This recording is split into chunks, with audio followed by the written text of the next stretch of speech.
चलिए अब हम लोग अंतराल आर के उपसमुच्चय के रूप में पढ़ें। इसमें हमको पढ़ना क्या है कि जैसे मान लिया कि ए और बी दो वास्तविक संख्याएं, तो कैसे लिखेंगे इसको? A B belongs to R and A is less than B. मान लेते हैं कि ए बी से छोटा है, तो अगर इसको समुच्चय के रूप में लिखना हो, इसको समुच्चय के रूप में लिखना हो तो क्या लिखेंगे? ए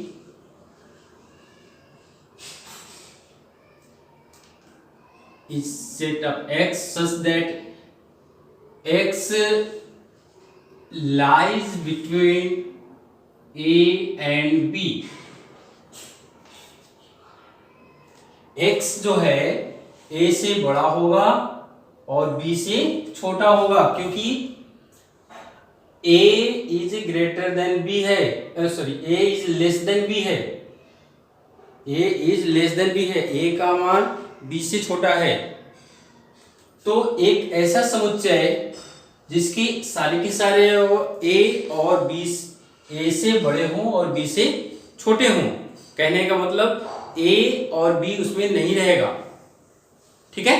तो इस प्रकार का जो उपसमुच्चय बनेगा उसको हम कहेंगे विवृत, विवृत अंतराल। अंग्रेजी इसकी जरूरी है, इसको छोटे कोष्ठक से इसको प्रदर्शित किया जाता है। और अगर कहीं इसको हम और ब्रॉड में देखें तो इसको इस तरह से भी प्रदर्शित किया जाता है।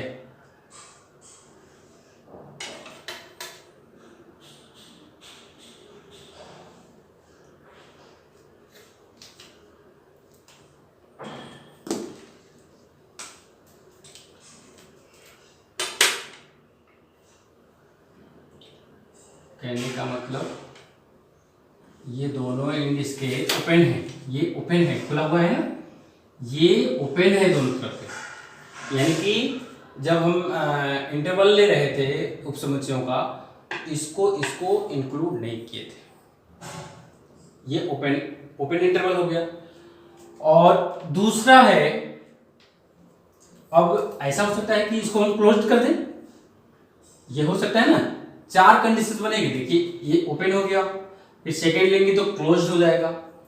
थर्ड कंडीशन ये हो सकता है कि एक तरफ का क्लोज हो, दूसरी तरफ का ओपन हो। फोर्थ कंडीशन हो कि इधर का क्लोज हो, इधर का ओपन हो। ये चार कंडीशन से मिलेंगे। तो ये फर्स्ट कंडीशन हो गया हमारा।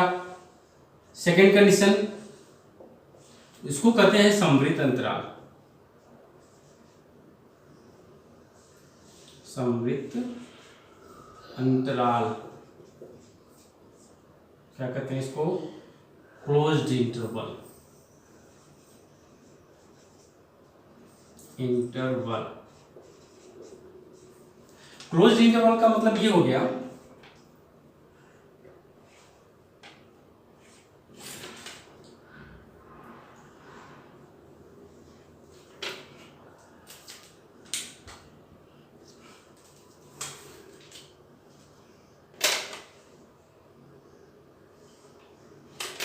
ये पूरा ऐसा है, ये क्लोज्ड इंटरवल हो गया। Third one open closed, open closed interval. ये क्या कह रहा है?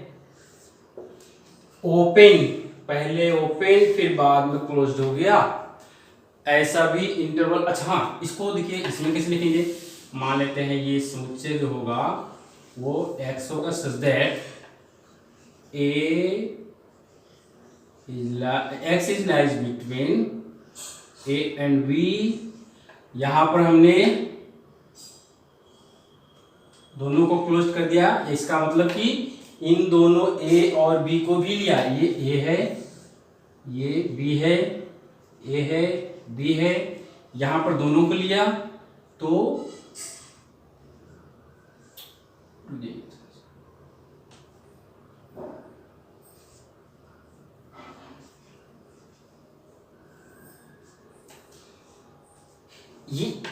इसका जब हम लिखेंगे तो ए और बी को भी इंक्लूड करेंगे। जब हम इसको तालिका विधि से या रोस्टर विधि से जब लिखेंगे तो उसमें ए और बी का भी नाम आएगा, ए और बी भी आएंगे, इसमें ए और बी नहीं आएंगे। थर्ड है ओपन क्लोज। ओपन क्लोज का मतलब ये हो गया कि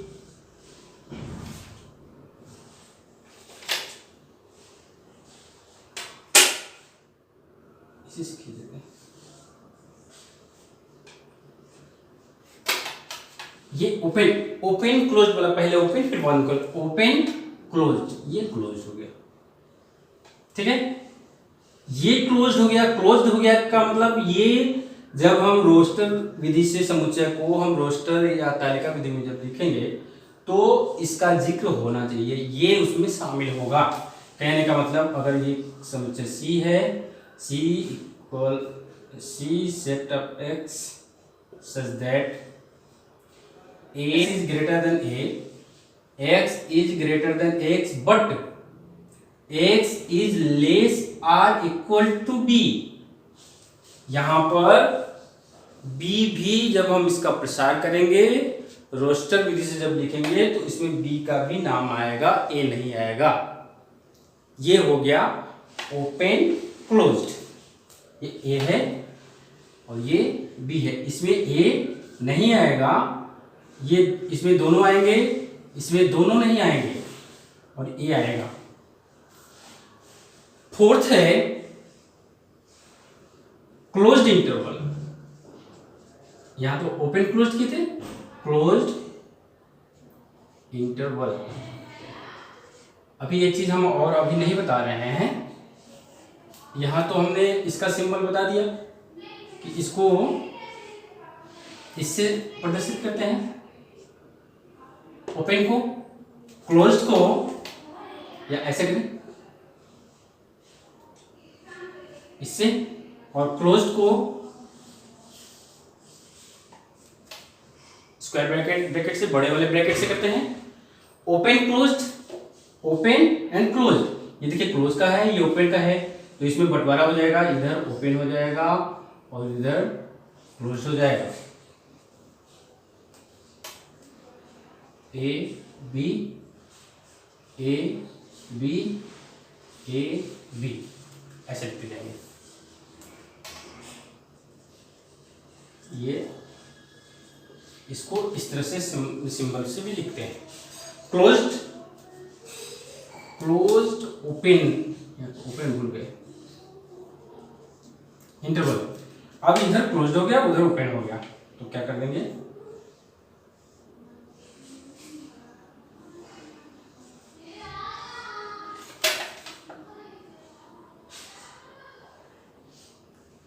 क्लोज्ड। ये भाग क्लोज्ड हो जाएगा, ये ओपन रहेगा, ये ए हो गया, ये बी हो गया। अब ये जब हम एक्सपेंड करेंगे इसको या रोस्टर में जब लिखेंगे तो बी का नाम नहीं आएगा, जबकि ए आएगा। तो इसको अगर हम D is set of X that X is greater or equal to A but less than B,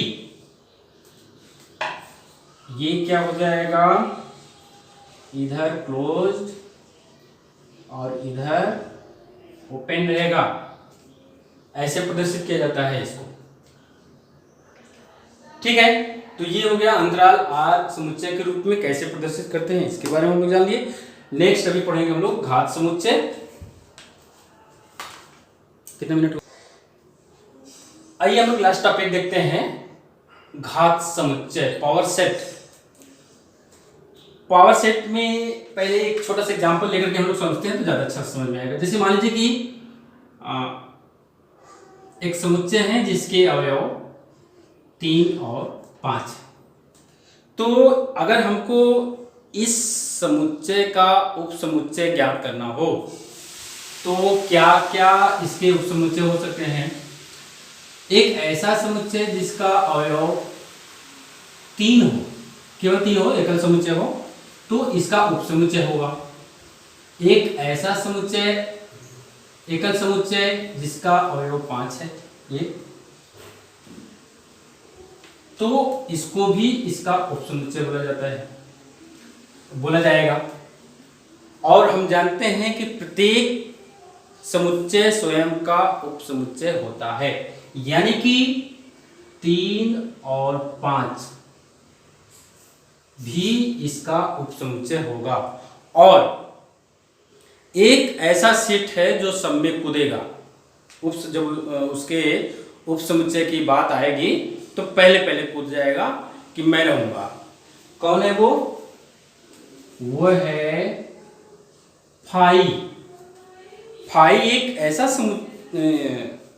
समुच्चय है जिसमें कोई अवयव नहीं होता है। तो कोई अवयव नहीं होता है तो हम जो शुरुआत कर रहे हैं 2 से, फिर 3 से, फिर 4 से करेंगे, तो वहां से भी तो शुरुआत करते हैं कि पहले कुछ न लिया जाए, फिर 1 लिया जाए, फिर 2 लिया जाए, फिर 3 लिया जाए, फिर 4 लिया जाए। अवयवों की संख्या की बात कर रहे हैं। तो जब कुछ नहीं लिया जाए तो उसको प्रदर्शित करने के लिए उस समुच्चय को प्रदर्शित करने के लिए हम फाई का प्रयोग करते हैं। तो phi will be always subset of all sets. प्रत्येक समुच्चयों का उपसमुच्चय होगा फाई। ठीक है, तो ये हो गए कितने समुच्चय? अच्छा हाँ, 1 2 3 4 उपसमुच्चय बने इस समुच्चय के। 3 और 5 के समुच्चय के 4 उपसमुच्चय मिले, 4। ठीक है, अगर ये इसको हम मान लेते हैं ए है, तो number of A equal to 2 हो गया। और अगर इन उपसमुच्चयों का हम कोई समुच्चय बना दें, इन उपसमुच्चय, ध्यान दीजिएगा यहां पर, उपसमुच्चयों का समुच्चय जो बनेगा उसको हम घात समुच्चय कहेंगे, पावर सेट कहेंगे। जैसे यहां पर हम बनाने जा रहे हैं बी ई सेट ऑफ 5 3 5 3 5। ये जो उपसमुच्चयों का समुच्चय मिला हमको, उसको हम कहेंगे पावर सेट। ये है पावर सेट। अब पावर सेट में बिना इसका प्रसार किए, समुच्चय का, दिए गए समुच्चय का बिना प्रसार किए, क्या हम बता सकते हैं कि जो घात समुच्चय होगा, यानी कि जो उस समुच्चय में अवयवों की संख्या होगी वो कितनी होगी? तो इसको ज्ञात करने के लिए देखिए ये कितना बना, यहां जब अवयव 2 था तो बना 4, है ना। Number of A equal, sorry, number of B equal to 4 means 2 square. कहने का मतलब कि ये जो है दिए गए समुच्चय के अवयवों की संख्या है। अगर कहीं यहां पर 3 अवयव होता तो यहां पर हम 3 कर देते और हमको यहां पर मिल जाता 8 उपसमुच्चय मिल जाते। ठीक है, तो जनरल फॉर्म में अगर हम करें कि किसी समुच्चय में यदि किसी समुच्चय में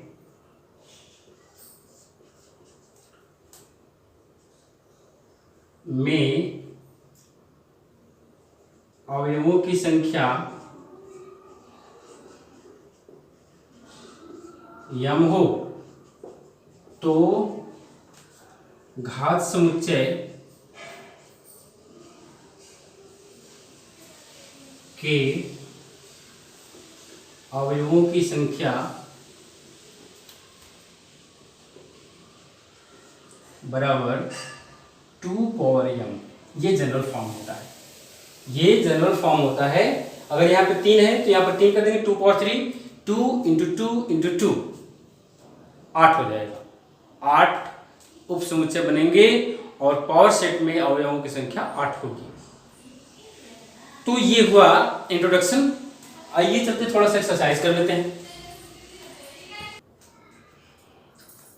आइए देखते हैं एक्सरसाइज 1.3 में। इसमें सिर्फ क्वेश्चन नंबर 1 है, सिर्फ सबसेट है कि नहीं है ये भरना है, उप समुच्चय है कि नहीं ये भरना है। ये देखिए 2 3 4 इसमें है कि नहीं, 2 3 4 2 3 4 है ना, तो यहाँ पर हो जाएगा सबसेट। यहाँ पर ए बी सी, ए है कि नहीं, नहीं है, खत्म काम, और सबको मिलाने की जरूरत नहीं है। बी है, सी है, उससे नहीं मतलब है, लेकिन ए नहीं है ना, तो नहीं होगा। एक्स आपके विद्यालय के कक्षा 11 का एक विद्यार्थी है। आपके विद्यालय के कक्षा 11 का एक विद्यार्थी है, यानी पूरी समुच्चय में अवयवों की संख्या 1 है। मान लिया वो अमर कुमार। एक्स आपके विद्यालय का एक विद्यार्थी है।